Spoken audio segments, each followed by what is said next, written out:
Are you sweating a little bit this summer? Would you like something to cool off with? I've got some books to cool you off with.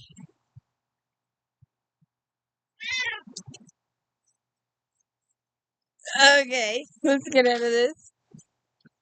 So, these are books. I'm not sure if I like a few of them. I've actually read a few of them. So you'll have to check out my videos for some of these books, some of these individual books. But anyways, these are books. This is If Then Friday. I'm not sure what number. I gotta blow my nose. 120 something, possibly 130. I'm not sure. I have to double check.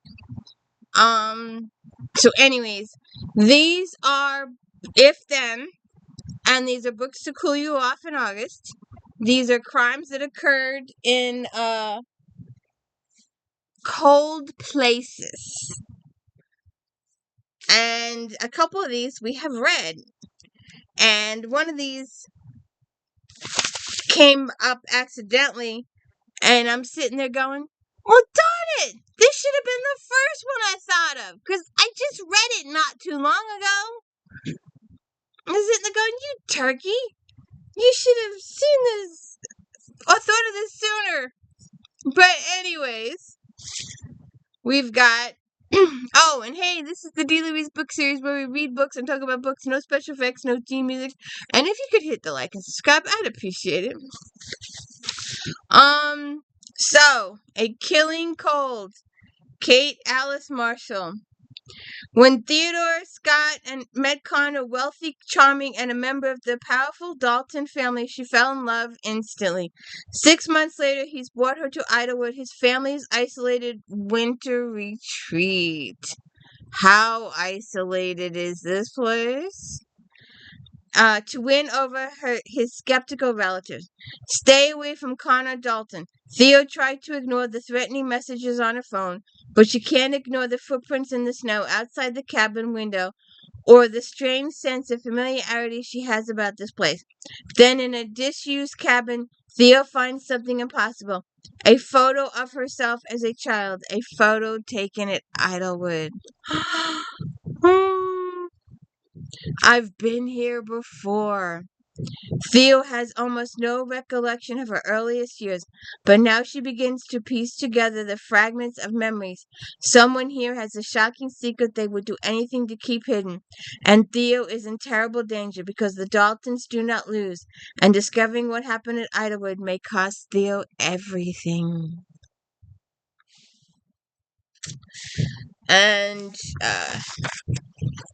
I've got to do this lady series. I've got to do them. I've got to gather them up. Rebecca ZANETTI, The Dead of Winter. Welcome to Knife's Edge, Alaska, where the four Osprey brothers return from military service with the shadows in their eyes and secrets in their hearts. As danger looms, new romance ignites, and these rugged men must fight for love and survival. Brock Osprey has spent years in the rugged Alaskan wilderness, far from civilized and even farther from his past. A former Navy SEAL, Brock is now the unwilling protector of Knife's Edge, a remote town with more secrets than residents.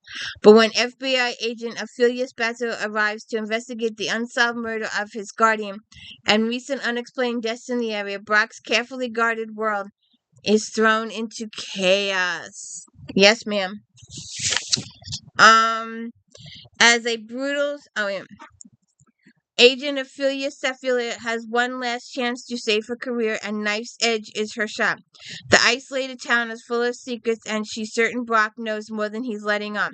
The town's recent string of mysterious deaths only heightens her suspicion, but the more time she spends with the Alaskan, the harder it becomes to ignore the dangerous chemistry between them.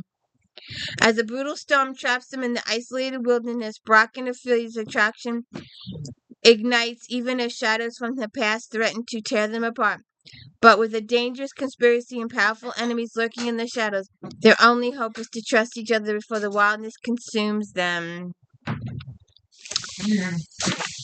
And a book that is we've read this series, so please go check out my videos for this series.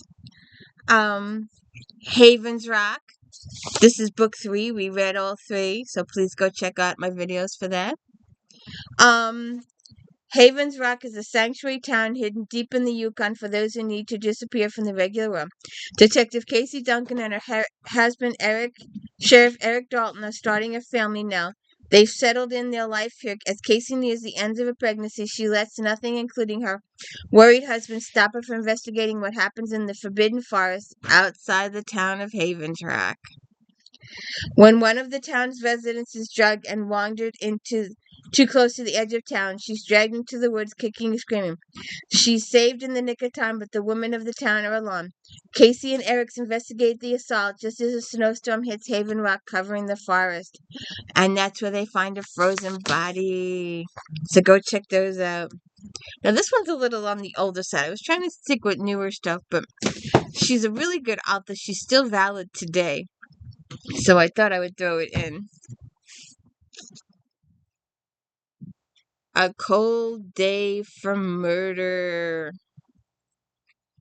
When a young national park ranger disappears during the Alaskan winter, everyone assumes the cold got him. But when an investigator goes in after him and never comes out, the weather may not be all that's killing. Or so thinks Kate Trigg. With her husky mutt as an ally, she's hunting for answers among the pipeliners, aloots, and hardy eccentrics of the rugged American North. Will she find answers, or will she end up dead?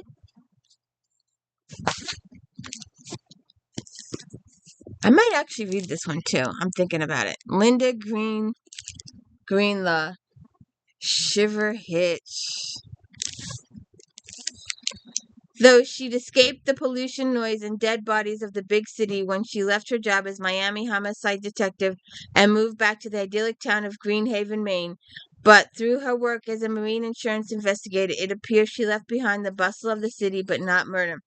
When Jane is called to the remote Arcadia Island to assess the damages from a house fire, she also finds a badly burned body in the charred rubble. It turns out the victim is the owner of the house, Midge Cole, who just happens to be one of the most hated women in town.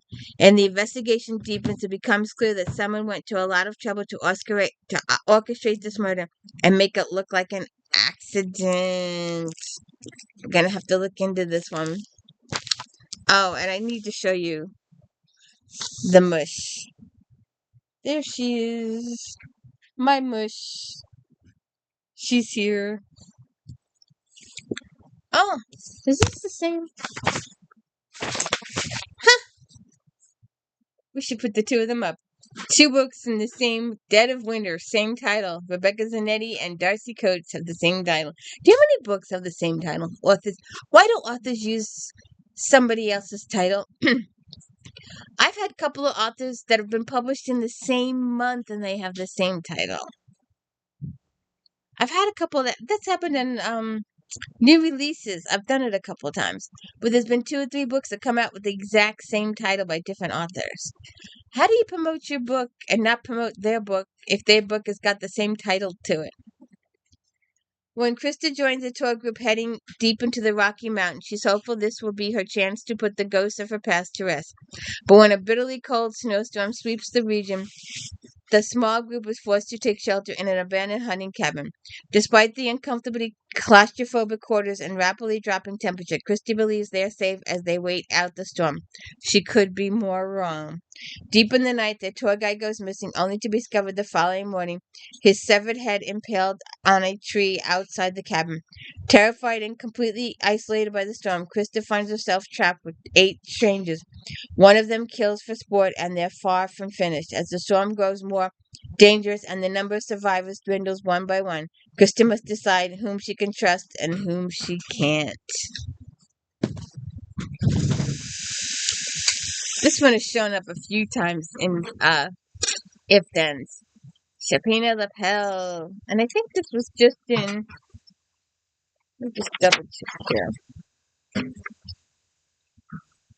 Yeah, this was just in Flashback Monday the other day. I knew I recognized it. It's winter in the Catskills, and Mitchell's in Nestled deep in the woods is the perfect setting for a relaxing, maybe even romantic weekend away.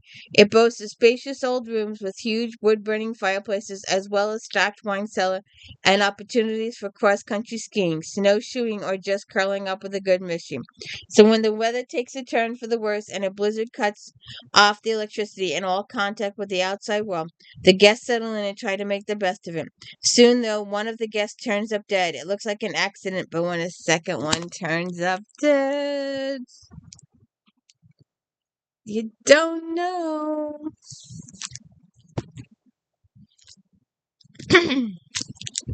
Yes, ma'am. Are you enjoying my books?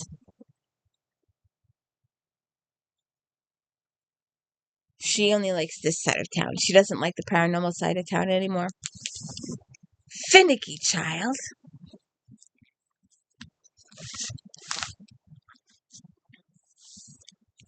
So, Breathless. Amy McCulloch.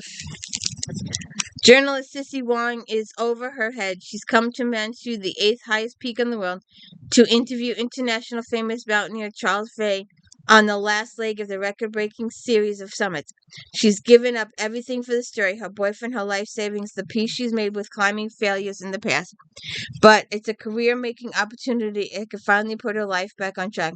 But when one climber dies and when everyone assumes there's a freak accident, she fears the expedition is danger. But when a second one dies, oops. What is it? City under one roof.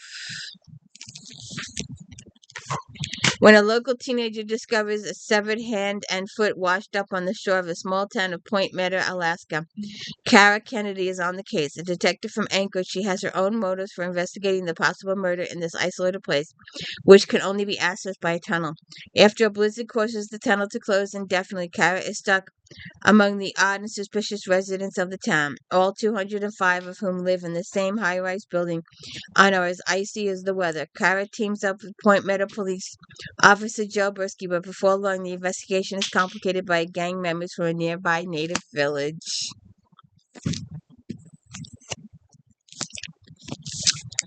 CJ Tudor, The Dirt. Hannah awakens to carnage, all mangled metal and shattered glass, after she was evacuated from a secluded boarding school during a snowstorm. Her coach careered off the road, trapping her with a handful of survivors. They'll need to work together to escape with their sanity and secrets intact. Meg awakens to a gentle rocking. She's in a cable car stranded high above snowy mountains with 5 strangers and no memory of how they got on board. They are heading to a place known as the Retreat, but as the temperature drops and tensions mount, Meg realizes they may not all make it there alive. Carter is gazing out the window of an isolated ski chalet he and his companions call home. As the generator begins to waver in the storm, something hidden in the chalet's depth threatens to escape, and their fragile bonds will be tested when the power finally fails. So, what do you think? Are they good books? Are they cold books? Are they cooling you off in this hot winter weather? Hot snow weather. It's summer, girl. It's summer. One by one. 10 Little Indians. Have you read Agatha Christie lately? What? She's so cute, isn't she? Alright. Getting snowed in at a luxurious rustic ski chalet in the French Alps doesn't sound like the worst problem in the world, especially when there's a breathtaking vista, a full-service chef and housekeeper, a cozy fire to keep you warm, and the others to keep you company, unless the company happens to be 8 co-workers, each with something to gain, something to lose, and something to hide.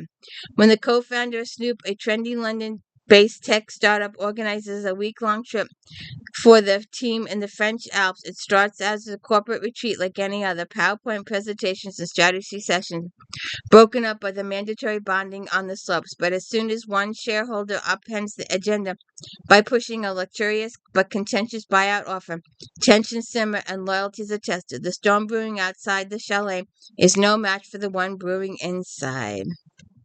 And then when one doesn't come back from the slopes. And our final book.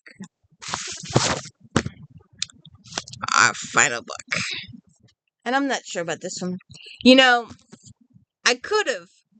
I didn't. I could have. It's too old. Although its popularity hasn't dwindled at all. It's still an extremely popular book. But me and Stephen King, so anyway, there's Misery and The Shining and The Red Room. But anyways, The Sanatorium, Sarah Peace. Half hidden by forests and overshadowed by threatening peaks, La Summit has always been a sinister place, long plagued by troubling rumors. The former abandoned sanatorium has been renovated into a 5-star minimal hotel. Would you really? A place that used to hold the insane, or supposedly insane. If they weren't insane when they entered, I'm pretty sure they were insane when they left by the horrible, horrific treatment they received. We won't even talk about that because it's just horrific.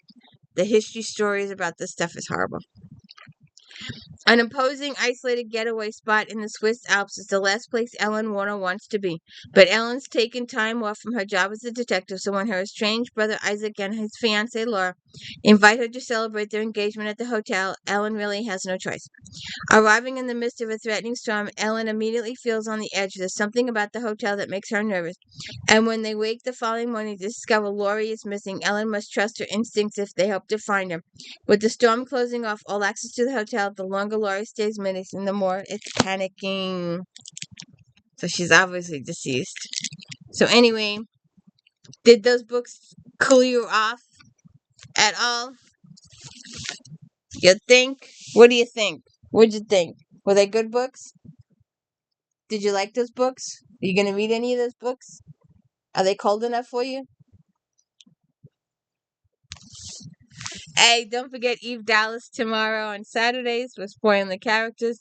Unboxing Sundays. Flashback Mondays. My daily book reviews. And Star Trek Voyager recaps. Star Trek Next Generation recaps on Fridays. And of course, more if-thens. If you like this one, you might like that one. Have a good one.